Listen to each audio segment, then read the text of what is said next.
Welcome to the Infowars Nightly News. I'm your host, Jakari Jackson. This is what we have in store for you for this October 23rd, 2012 edition. Tonight, Mitt Romney's son buys Ohio voting machines in a direct conflict of interest just weeks before the presidential election. Meanwhile, Obamanites continue threats to riot should Obama fail to secure a second term. Then, an Obamacare mandate revealed. Anyone who works 30 hours a week is now considered full-time. Plus, evidence that the corrupt Portland City Council secretly met with fluoride lobbyists before voting to poison Oregon's water. That's coming up next on the Infowars Nightly News.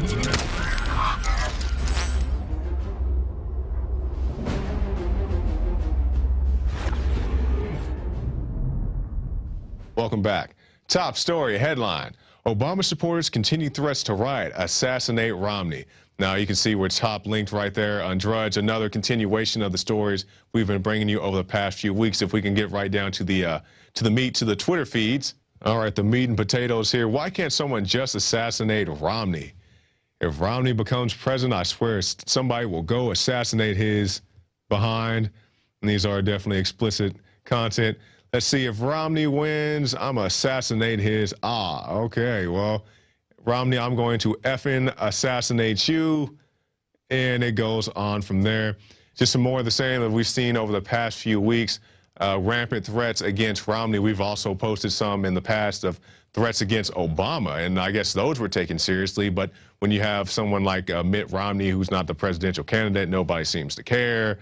And definitely, I'm sure most of these are just people just with too much free time on their hands who make Twitter comments about stupid things. But like I said, if 1 out of 1,000 of these are real comments or excuse me, real threats, I mean, this is something that should be taken seriously. So we'll give you more news on that as it develops. Next story.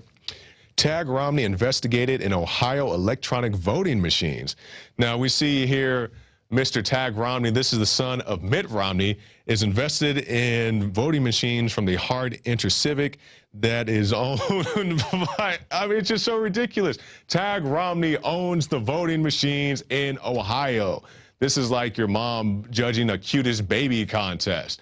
I mean, who really thinks that this is going to go the way it should? It says, by virtue of conflict of interest alone, the role should be investigated by DOJ, preferably involving the addition of the FBI, Homeland Security, and the CIA to ensure this connection will not endanger the vote in Ohio and in other states. Gee, I don't know how you could possibly have voter fraud when your son owns the voting machines. It just makes no sense to me. And we actually have a video here of how easy it is to hack into these machines and produce voter fraud. So let's take a look at that now.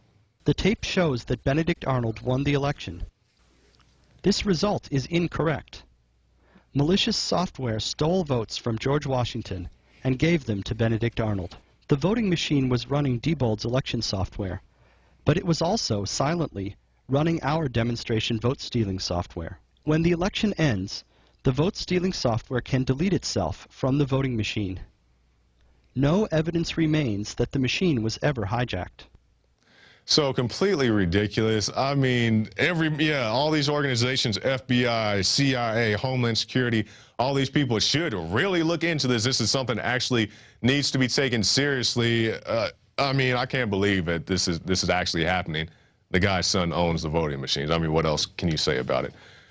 I'm sure there will be no voter fraud this year. Next story. Happy birthday to the 112-year-olds voting in 2012. Wow, that's an interesting graphic right there.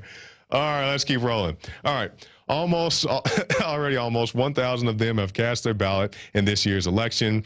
In 2010, more than 9,000 of the 110-year-olds voted, and many more of the 108-year-olds voted in 2008. So good going to you, all you people out there in North Carolina. I guess you got something good in the water. I guess maybe your water doesn't have fluoride in it. I don't know, maybe we can do an investigation on that. But keep voting. Okay, so y'all just keep voting out there, even if you're dead, because you know the Obama administration doesn't have any problems with you voting 2 or 3 times, 3 times, 4 times, a couple of more times. Hey, if you can get away with it, as we chronicled last week, So, yeah, quit drinking your fluoride and vote until you're dead. Next story.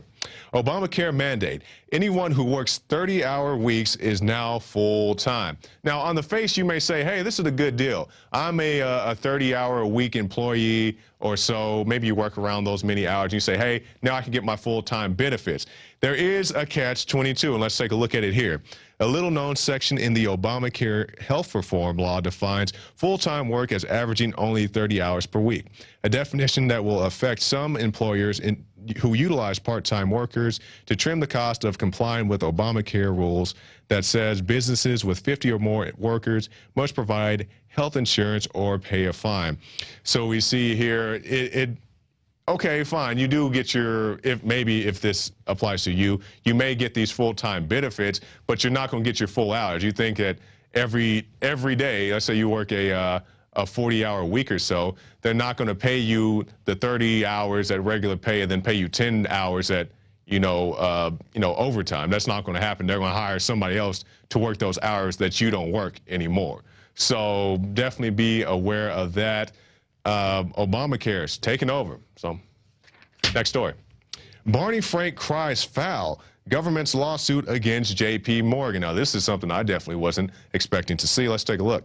Frank, the co-author of the 2010 Dodd-Frank financial reform law, said federal and state officials should reconsider holding financial firms liable for the wrongdoing of institutions they absorbed at the government's urging.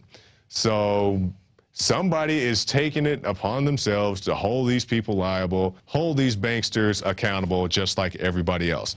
Next story. CIA chiefs face arrest over horrific evidence of bloody video game sorties by drone pilots. The Mail on Sunday reveals shocking new evidence of the full horrific impact of U.S. drone attacks in Pakistan. A damning dossier assembled from exhaustive research into the strikes of targets set out in heartbreaking detail the deaths of teachers, students, and Pakistani policemen. It also describes how bereaved relatives are forced to gather their loved ones' dismembered body parts in the aftermath of strikes. Wow, that's pretty serious information right there. I mean, you have to pick up, I guess the drone hit your dad, and you can see the shocking images right there of people hit by these drones. But to say that you, a family member, have to go out and collect the body parts of your own loved one is definitely horrific, to say the least. Let's look more into the article. We have statements from a further 82 victims' families relating to more than 30 drone strikes. This is our only hope of justice, said human rights lawyer Shahzad Akbar. If the judge grants Mr. Akbar's petition, an international arrest warrant will be issued via Interpol against the two Americans, the two CIA operatives, and I definitely hope that they do get a chance to hold these people accountable. We've seen reports of the CIA saying they need more drones. I mean, why? So you can go ruin more families, and we actually have that pulled up. So you see the story right there. CIA claims it needs more drones, to do what? So you can blow up more schools and school children and innocent policemen who are actually out there trying to do their jobs. And this dovetails with Obama saying that, hey, if you're around when a drone strikes, that's just on you. You're an enemy combatant. So I don't know why these people claim they need more drones. It's just more surveillance. And as we always say, it's not just for those people over there.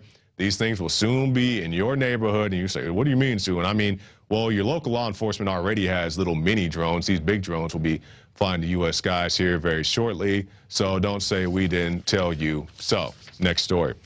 Now, this is something that's very interesting. Completely corrupt Portland City Council secretly met with fluoride lobbyists before voting to poison Oregon's water. The lobbyists did, in fact, meet with all 5 council members in July or August. So there it is, just right there out in the open. These fluoride lobbyists say, hey, why don't you come put this deadly poison into your water supply? And people, there are all these myths and urban legends that it's good for your teeth and whatever else. Even if it is your stance that it is good for your teeth, it's bad for your everything else. So just keep that in mind. And we actually have another article of fluoride, and this is from fluoridealert.org. And this goes on to say, verifying petition signatures for a fluoridation referendum. Clean Water Portland and their campaigners will get to question on the ballot that they have submitted more than 43,000 signatures when they only needed about 20,000 a day before the deadline. So at least fluoride, you do have a chance to protect yourselves from this deadly chemical. I don't know why anybody would want to put this in their water. Like I said, there's a lot of misinformation and urban legends that people still believe in, but hopefully, Portland, you guys can get it done and get her done, as they say, and get her out. And that brings us now to our quote of the day. And this is from Charles Bukowski. The difference between a democracy and a dictatorship is that in a democracy, you vote first and take orders later. In a dictatorship, you don't have to waste your time voting. And that's a very powerful statement, a very true statement. That from Mr. Charles Bukowski. Now, we definitely want to take the time to thank everybody who participated in our last Money Bomb. It's a great success, raised about $500,000. You can see the official numbers right there. And these are all the people who donated, who bought the products at InfoWarsShop.com and also participated in the eBay auction. And we definitely want to thank everybody who participated, those who had a desire to give but didn't have anything to give. We still appreciate you getting the word out, telling people that you know about InfoWars, passing out the InfoWars magazines, putting on the InfoWars bumper stickers. So we definitely appreciate you, and we cannot stress that enough. So thank you, and thank you some more. All right, now after the break, we'll be back with Matt Williams, a firearms instructor, to talk about ATF running guns into Mexico, ATF racially profiling Hispanics, and a whole matter of other topics. But before we get to there, please take the time to check out prisonplanet.tv. It helps our broadcast. It helps us get new reporters, send people out to the field to cover more stories. You say, hey, we want you guys to go to Bilderberg. This is how we do it. You can get a 15-day free trial, so definitely be aware of that. And also, check out the InfoWars shop. Many great products out there. You can get the Obama deception discounted, many other great products, hats, shirts, DVDs, whatever else, food supplies, water filters, many great products at InfoWars shop. And don't forget to check out the InfoWars magazine. I've seen the artwork for the new one. I'm not sure if we can sneak that in here or not. We should probably just wait and let Alex make that call. But check out the InfoWars magazine. This is this month's. The new one will be coming out very soon, so keep your eyes peeled for that. So stay tuned to the InfoWars Nightly News, and we'll be right back after this break with Matt Williams. What we need to do is change the way in which people think about guns, especially young people. One thing that I think is clear with young people and with adults as well is that we just have to be repetitive about this. It's not enough to simply have a catchy ad on a Monday and then only do it every Monday. We need to do this every day of the week and just really brainwash people into thinking about guns in a vastly different way. And welcome back. Our guest tonight is Matthew Williams, firearms instructor and armorer for gunfightersclinic.com. We'll be discussing ATF Fast and Furious and also the ATF's racial profiling of Hispanic gun owners. He joins us now in studio. Thanks for joining us, Matt. Thank you. All right, Matt. Now, one thing we wanted to talk about last time we started this interview back on the Money Bomb was the ATF's racial profiling of Hispanic gun owners. And this is something that you're very adamant about. Can you tell us why? Well, most importantly, my kids are part We have the Latino. document right here, guys. My children are part Latino, and you know, I've been looking at these forums all of about a little bit over 20 years. Mm-hmm. And I've always been bothered about it because racism is always a big issue in our country. Right. And it's blown up out of a proportion because, frankly, the majority of it's sort of died out. You know, I think we've all come to realize, especially after 9/11, that we're Right. all brothers. Oh, yeah. And, you know, the only thing that, in my eyes, that keeps perpetuating it outside of, you know, backwoods people is government forms, always asking what our race is. Mm-hmm. And they fall down on demographics and stuff like that, and they start providing that as an acceptable answer. And it's not. You know, at the end of the day, we should all be known as Americans. So that was my first problem with it. Second problem is when I recently went to go purchase a handgun, I noticed that Section 10 was split into Section 10A and B, separating Latinos from the other demographics that they want you to identify with. Yes. And it's almost had it like Latinos and Hispanics were no longer a race. That's Right. the way they made it appear. And it's a little disgusting that our own government, who preaches equality, would actually take it to a level that I knew it was from the get-go, is something that was discriminating. I later found out after talking to a few people that the reason why they do that is so they can cross-reference it with what's called the Mexican cartel database. Okay. So my huge question is now, are they giving U.S. citizens information over to the Mexican government? I mean, to check our validity as Americans? That's what it sounds like. It's exactly what it sounds like, and that scares the hell out of me. I mean, because frankly, we have a big issue with the globalism and us losing our sovereignty. But under these kinds of circumstances, it's gone.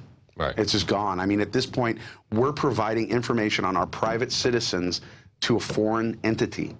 If that doesn't terrify people, nothing will. So now these potential cartel members, you know, they have these checks in balance. So I wouldn't even say in balance. They're racially profiling people, you know, cross-referencing with these cartel members. So, I mean, potentially, it sounds like to me a cartel member could use this cross-reference and possibly steal somebody's identity, or for any other reason. You know, multiple reasons. This is information that should not be given out to anybody, you know, let alone some foreign entity and potentially a dangerous suspect. Right. And frankly, I mean, a lot of people in the private sector, they look at the war on drugs in Mexico, and they have a huge failure to identify who the bad guy really is. Right. Is it the Mexican government, which has been corrupt since the inception of the country, or is it the cartels? You know, and obviously the cartels are doing illegal activities. They're doing brutal acts that make Al-Qaeda look like kitty cats. Mm-hmm. But at the same time, they're facing and fighting a very, very corrupt government with a long history of that said corruption, regardless of who gets into office. Right. So here we are dealing with them, trying to make friends with them because they're our neighbors and because there is a large populace of Hispanics here who want to see that happen. Right. But at the end of the day, they are criticizing our laws, like, for instance, to check for ID. Sure. Meanwhile, if you go to Mexico, if you don't have ID, that's imprisonment instantaneously. Mm-hmm. So the laws that we've proposed here are already in place there and more severe. So, you know, you sort of look at it as some sort of balanced agreement, and there is no balance. And matter of fact, now we're giving over U.S. citizens information over to this government so they can check to see if our citizens are criminals when we should be knowing this. Yes. We should be on top of this. That's exactly right. And we see things like Obama giving driver's licenses and work visas to illegal immigrants. You know, we see racial profiling in Arizona, where they can pull you over if you, well, they say they're not racial profiling, but how else can you, this guy looks Hispanic, let's pull him over and check his papers. You know, they can pull you over and check your papers now. Right. You know, like this is Nazi Germany or something. It's a complete violation of people's civil rights. This is also to give U.S. citizen information over to a foreign entity. Right. Well, I mean, the government's real popular about making laws and making requirements, but then they lack on the enforcement end until it becomes a problem. Right. And then people start asking for reform and new laws to be created. They don't need new laws. They need someone to enforce the existing laws. And they don't do it for political maneuvers. And that's disgusting. I mean, we have people, we have paid actors running our country. That's what it boils down to. And these people just have no regard for the American populace. They wish to appease foreign entities before their own people. They wish to bail out large private corporations with our money. Well, when this money is paid back, does that mean that we get 2 or 3 years of tax-free lifestyles? No. So where does that money go? Right. We're being robbed by our own government. The people that we, the people, should be in power, we've been pirated. We've been hijacked. And it's not something that happened with Obama. It's just something that's being continued with him. Right. And now he's talking about banning cheap guns.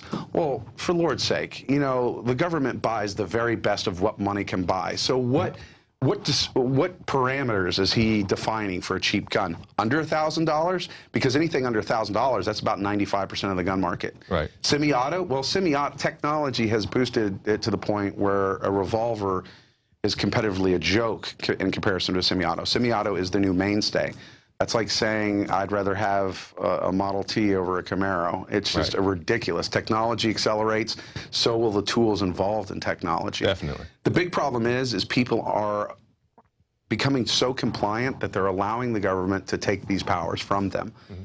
You know, if everyone wanted to empower themselves for self-defense and for protection of themselves, and they actually took actions by purchasing a firearm, getting proper training, and following the law, you'd see probably half the cops on the street that we have currently today. And the fact of the matter is there are too many people who are begging for someone to help them. And, you know, looking at the government as a solution as opposed to what they really are, a glorified property management company. That's exactly right. Now, you touched on something of Obama wanting to ban certain firearms, semi-automatics. And we have this article right here. Headline, Obama calls for gun bans, but Nanny B wants more. And in this article, it references the debates where Obama recently said he wants to ban semi-auto handguns and, well, cheap guns in general, as well as assault rifles. And just as you touched on, what is a cheap gun? Is it something that the normal, populace can't afford? Well, I mean, you got 80 million gun owners with 3.6 million guns. You got 313 million Americans. In comparison, they're going for the majority of those people who don't own guns to understand, oh, cheap handguns, that sounds okay. Yes. But they're not. They're being so lazy about it because they don't have the interest that some people do. So once they hear cheap handguns, that's enough for them. Well, let me ask you this as a firearms professional, what is a decent priced handgun? If I was going to go out to the store and purchase a firearm, what should I, expect for a decent firearm? Two aspects of that. One, keep in mind, budgets are understandable, but keep in mind you're also budgeting on a life-saving tool. Okay. So I wouldn't be too stingy with that. I think on average you can get a very, very solid handgun for around $500. Okay. Very high quality, very dependable, very accurate, and something that you can bet your life on. They go as high as $3,000, $4,000, $5,000, even $6,000 for the higher boutique level handguns. We've have Legion Firearms on our product reviews, and they have a $2,000 handgun that is brilliantly made. But for the average consumer who's on a budget, and most of us are, I'd say about $500. About $500. Okay, that's a good amount. Now we'll shift gears here. Now we talked about in our last interview about things such as home defense, and I have this article right here. Home alone 12-year-old girl shoots intruder. Now this is something out of Oklahoma. Somebody broke into this young lady's house while she was home alone. The intruder was rummaging through the house. The young girl called her mother. The mother said, hey, grab the gun, hide in the closet until, whatever, until the guy leaves, or, worst case scenario, you have to shoot him. So we see here an example of where running away wasn't an option. She was trapped in the house by this man, and, we don't have the image on screen, but he's a pretty big boy. She's, 12 years old, 12-year-old build. So the man came to open the closet where she was, and she shot through the door and shot the suspect. Right. And now she's alive today because the firearm she had in her home. Yeah, and that's what you hear a lot about the stand your ground law. Right. The stand your ground law, which is actually not even, there's no law out there defining. And you can see the guy on the screen right there. Yeah, well, he made it, that stinks. Anyways, you have a stand your ground law. There is no law defined to stand your ground. It's called a castle law. Castle law is really designed so you don't have to run away, leaving your family to bear violence, or run away only to be shot or stabbed in the back. And that has been something that they did a lot of case studies on in order to get the Castle package passed in Florida, which Texas and many other states have adopted since. At the end of the day, when violence comes, there's two choices, fight or flee. Right. Castle law states that you have the obligation outside of your home, vehicle, and workplace. You have the obligation to flee if it's an option to do safely. Right. If it's not an option to do safely, you have the right to stand your ground. And that's why they got the slogan or the slang implemented into the law. But yeah, it's that package that is saving so many lives. You take gun rights away from people, you will reinforce crime. Cops are incapable of solving and eliminating crime. They never will be able to be up to the task. Yes. Matter of fact, it's the only job where you'll actually fail every day to come back to a harder job the next. So the fact that a lot of people, they give cops a hard time, I can understand there being plenty of cops out there that deserve it. But there's most of these men who actually do an outstanding job. It's the whole, I don't know how to say, the conveyor belts, so to speak. But that's another topic. I mean, another time we can get into police state and we can have a lot of fun with that. But well, take a minute. Do you have any thoughts off the top of your head? Well, I mean, the police state, it's basically gang mentality. These guys join it for a noble cause. Some rookie makes a mistake, his supervisor covers them. Down the road, the supervisor makes a bigger mistake. The rookie at that point feels obligated to cover him. Now they're creating exactly what the Latin Kings have, gang mentality. Right. Now you have supervisors, commandants, and police chiefs that are demanding and actually implementing quotas for them to unlawfully make arrests. For instance, your good old mayor, well, not yours, but Mayor Bloomberg. He's asked for these case 250s, where it's basically pulling up looking at anyone you decide and searching them, stopping and searching them. Mm-hmm. And there's been a lot of reports, even some of the NYPD police officers who have came out and said, yeah, I'm being forced to it. They've even showed recordings where a supervisor says, yeah, you know, I had a hard time doing it at first, but after I did a couple, I got used to it and everything's okay. Mm-hmm. And the fact of the matter is people are not in uproar about this. You know, they're like, oh, someone's on the case. Well, the people on the case are usually the ones who are bought and sold first. Yes. So there's a huge problem with that in a lot of large cities. And it's not all departments, but it is some of the biggest ones. Definitely. And no one's going to do anything about it. And that's what just, honestly, it's just sad. Now, we'll shift gears back to the ATF. Now, we've seen testimony of Eric Holder where he says that, yes, there were different components involved with the Fast and Furious scandal, but he didn't know anything about it. So let's take a look at that clip now. You do not have what this program was supposed to produce. You don't have the kingpins. You don't have the places it went. The Justice Department is basically guilty of allowing weapons to kill Americans and Mexicans. But I'm going to take great exception to what you just said. The notion that somehow or other this Justice Department is responsible for those deaths that you mentioned, that assertion is offensive. And I want to tell you that. But what if it's accurate, Mr. Attorney General?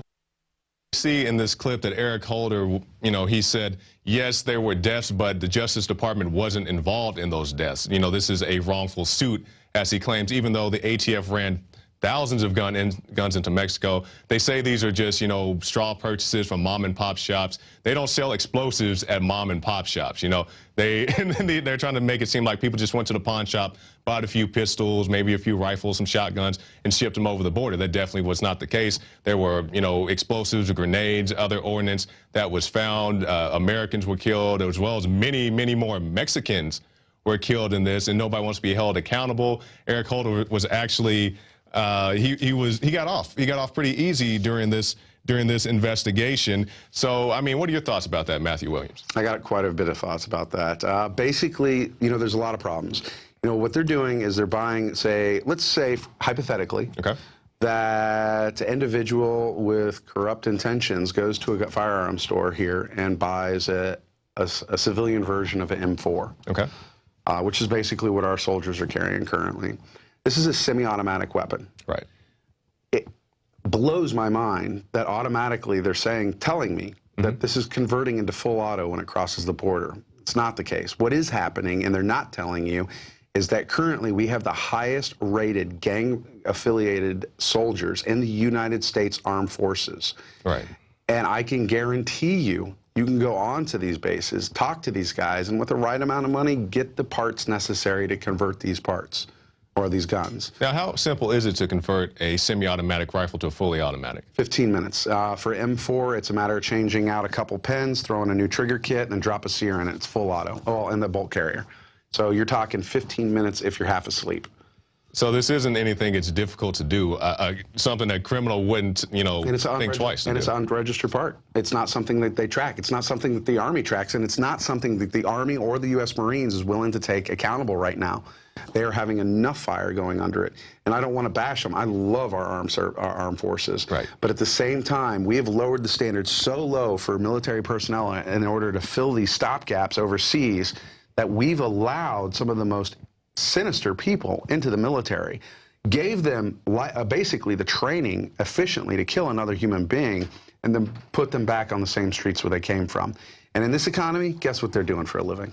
Yeah. So, I mean, at the end of the day, you have gang members in Southern California that know how to slice the pie. Slice of the pie is where you're stepping back from a corner and actually utilizing your weapon and coming around the corner. So anyone on that other side has no prayer of defense. And you have police officers that aren't trained to handle this, which of course is justifying the police training that they're doing. This is all job security. This is all it is them giving us a reason of why they need to exist. You know, we don't want terrorists in the country. Well, how come TSA is not as aggressive on international flights as they are with me when I fly from Austin to Dallas? Right. You know, I don't have explosives in my pocket. I got in an argument in El Paso because I bought my kids a bullwhip. And they're like, yeah, this is a weapon. And I'm like, have you been in a plane lately? I need 10 feet to crack this thing. Yeah. And he's all like, what are you, a horse jockey? And then I'm looking at myself, I'm 220 pounds. A horse cries when he sees me. So at this point, I'm trying to convey to this guy you know, if this is a weapon, you should put it on your list. You can't arbitrarily just say this. This is something for my kids. Right. And it's just not the case. You know, they want to justify their actions. They want to justify their jobs because, frankly, if we disband all these organizations, you think 10% unemployment's bad? You're going to watch it go through the roof. Exactly. And, frankly, it needs to. You know, we need to start creating more jobs statesides with American industry, not with bigger government. Right. Now, on the printable gun front, like I said, we touched on this also in our last interview. We see an example of a young man who took a piece of technology, and for our viewers, there is a 3D print technology where you can print solid objects, not just a piece of paper, but you could, let's say you want to print a brick. You know, you can put in the proper materials and print a brick. This young man took the raw materials to make a firearm. This technology was stripped from him and given to defense contractors. Do you have any thoughts about that? Yeah, it was just, you know, the squashing of the little guy. You know, right now there's a group called Freedom Group, and Freedom Group has purchased out all the major manufacturers of firearms in the United States, as well as some Class 3 manufacturers that do suppressors and silencers and such. This is alarming because all it takes is one anti-gun board member to get in there with controlling shares, and 90% of the gun industry in America goes away overnight. That would terrify me. But the 3D printing company, I think it was Strateris or something like that, something to that effect, I can't recall. I apologize, but that company is in bed with all these companies. They are providing those printers for those companies. And because they have that strong relationship with those companies, you can best assure that their attorneys do know the law. So they were stipulating in that letter back to the young man who had developed those programs that it was in their opinion that it was in violation of law. Well, here's the thing. I can sit at home and make as many guns as I want, as long as, one, I'm not giving them away or selling them. Right. Because in that capacity, then I need to register myself as either a dealer or a manufacturer or both. In which case, he wasn't. He was doing prototypes of a design he wanted to offer free. Right. And I thought it was a brilliant idea. I thought it was something that really give the firearms industry a boost and bring in a newer technology at first. And then, after investigating everything, we found out that Remington and a lot of other companies, Knight's Armament and everything else, are actually using these printers for the exact same reason, giving it the appearance that this company just simply doesn't want the little guy to succeed. Right. Very excellent point. Now, if I could shift gears once again. Now, I've actually had a chance to take some of your classes, your concealed carry classes. Yes. And one of the things I was very impressed with is you said, you know, we came to a certain part in our shooting, and you said if you can't pass this part of the assessment, you shouldn't carry a gun. Yeah. And that's what a lot of people think. They think, oh, you're pro-gun. They think everybody should have a gun. If you're crazy, if you're drunk, just run around and shoot up people like, you know, Yosemite Sam. But you said, no, these are some basic skills that you need to have. If you can't hit this target 9 feet in front of you with, you know, this amount of accuracy, you shouldn't carry a firearm. And that is very impressive to me. Can you explain a little bit about that? Because a lot of people look at concealed carry, they think these are just a bunch of cowboys and vigilantes running around on the streets. Well, I mean, and a lot of people with the current political climate, you're pulling people out of the woodwork who've never even fired a gun, who want to exercise their rights. My problem with that is instead of coming to a private training course or even a basic gun class, they're going straight to the concealed handgun license because they want to get it before their rights are stripped. The problem with that is, and I'm required by the state of Texas to teach a certain level of curriculum. All my curriculum state approved. And they give me a little leeway in some areas, but they're very adamant about me not being able to make a judgment call and reject people. I literally, by state law, cannot reject someone. So if some guy came in and said he was with Al-Qaeda, I got to train him by law. Now, granted, I can contact DPS and let them know of the individual, and they'll further investigate it. But you know, sometimes that's playing with scissors too. The fact of the matter is people, if they don't have any experience, they need to get experience. Can they pass a test without never having to fire a gun? Yes. DPS lowers the requirements so low that, and they did this on purpose not to infringe on Second Amendment rights, but they do distill it in there because they don't want what they call mentally defective people or chemically dependent people with this license. It has nothing to do with buying a gun. It has to do with carrying it on the streets. And frankly, I don't care if you're a good guy or not, once your bullet comes my way, my bullets are going to come your way. Right. And the difference is I'm not going to miss. So I try to evaluate people and let them know, listen, if you can't clear a malfunction, if you can't load a pistol, if you can't hit your target, You don't want to carry a gun because what's going to end up happening is you're going to go for your weapon and you're going to hesitate, and that hesitation is going to get you killed. Exactly. So that's one point. The other aspect of it is, yes, I see the urgency, but don't cheat yourself. You are purchasing a tool that is designed to take life. There's no other every other intention that it's used for is secondary. Right. These were invented over 500 years ago, and they were designed to take life. And it sounds almost redundant, but you train good people to do bad things to bad people, because at the end of the day, who do you want to survive? Right. So what tips would you give to anybody who wanted to go out and purchase a firearm, maybe a first-time buyer, any type of firearm, a pistol, shotgun, rifle? What advice would you give to somebody, a first-time buyer? Well, the first thing I would say is find something that is of high quality within your budget. I do your homework as far as pricing. Check with your local dealers, see what they have in stock, see if a local range has many of these for rental guns, so you can actually go out and shoot these things. Right. Sort of get a feel of it. It's much like the old story of Excalibur, the sword and stone. When you grab your gun, it's going to feel right in your hand. It's going to just sort of, it's the angle of the grip, it's the grip texture, all that comes into play. That's very confidence building, and confidence is 50% of shooting. So there's that. The other aspect of it is, once you do have your firearm, don't go out to the range with a box of ammo saying, I'm going to shoot at that piece of paper until it's all gone. Right. Go out there with a plan. I'm going to shoot at 7 yards today. I'm going to keep 2 to 3 second increments between shots, and my goal is to have a 3-inch group. All right? And when you achieve that, have another goal to accelerate with. Always have a range goal. And if you don't know how to develop them, there are instructors everywhere that are willing to help. Granted, for a price, but this is what we're in the business for. Right. And trust me, with what we can teach you in a half hour or an hour, it'll take you a year to learn. Only because you're looking over a wide variety of information and you're not going deep on the fundamentals. And that's what we start with, is the fundamentals. We implement safety protocols, and we adhere to them. Safety protocols are simple. It's 4, and they basically interact with one another, so if one fails, another one picks up the slack. You have people who go out to the range, they'll shoot a piece of paper, and they're like, okay, I got my gun, I got my CHL, and I got my target. I'm Superman, now I'm ready to go. Right. And these are the guys who are going to die in a gunfight in the street.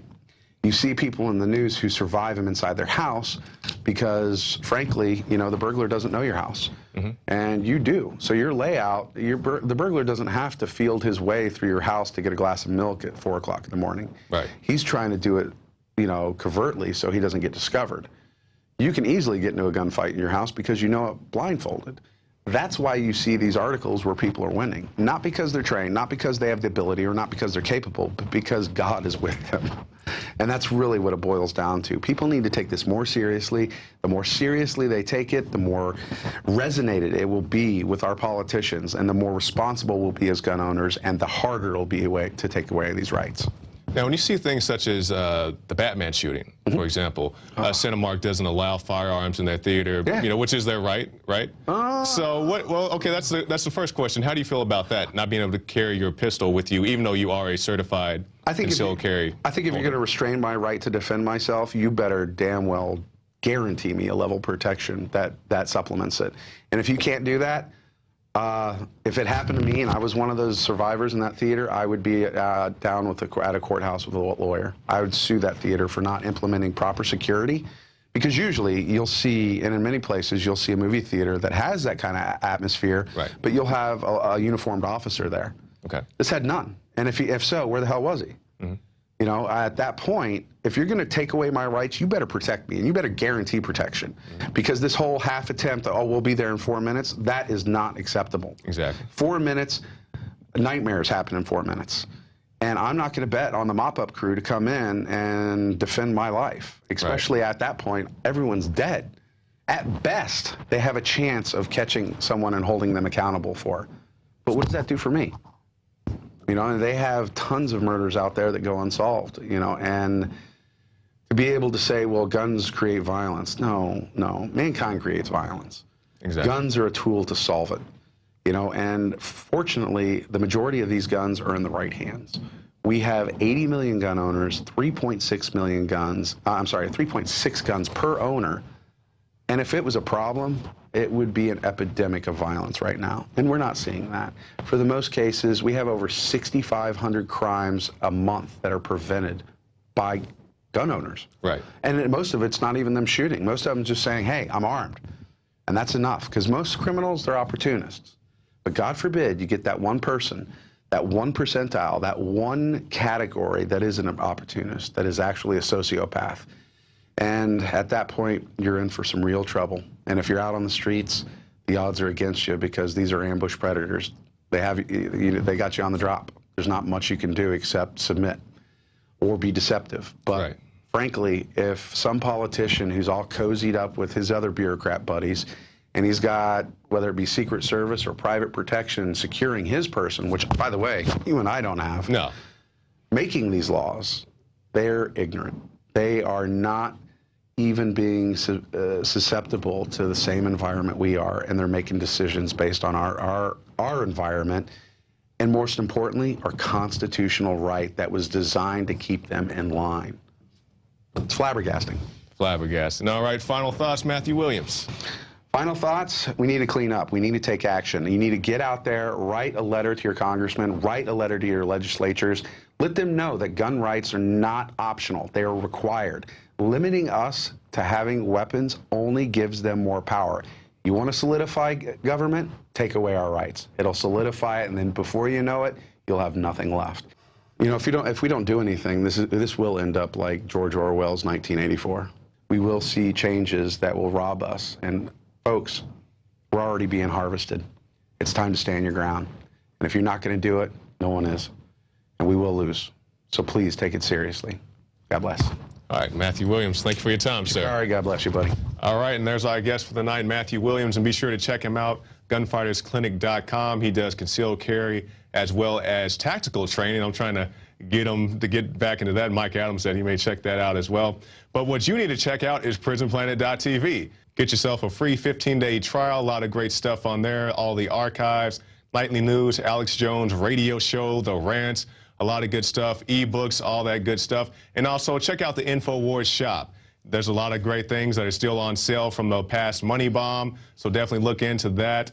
Get yourself a t-shirt, Infowars, hats, beanies, flags, autographed things from Alex himself. So look into that. And also Planet Infowars. Connect with other great patriots such as yourself. Learn hunting, fishing, dating, all kinds of great stuff on there. So be sure to check that out. And we also want to thank all of you who supported us during our last money bomb. It was a great success. And we appreciate you staying up till 3, 4, 5, 6, whatever time it was to watch our broadcast, a 48-hour broadcast. You saw my interview with Matt as well as with some of the guys, some of the crew. So we definitely appreciate you for that. So that's it for the Infowars Nightly News. I'm Jakari Jackson, and we'll see you next time.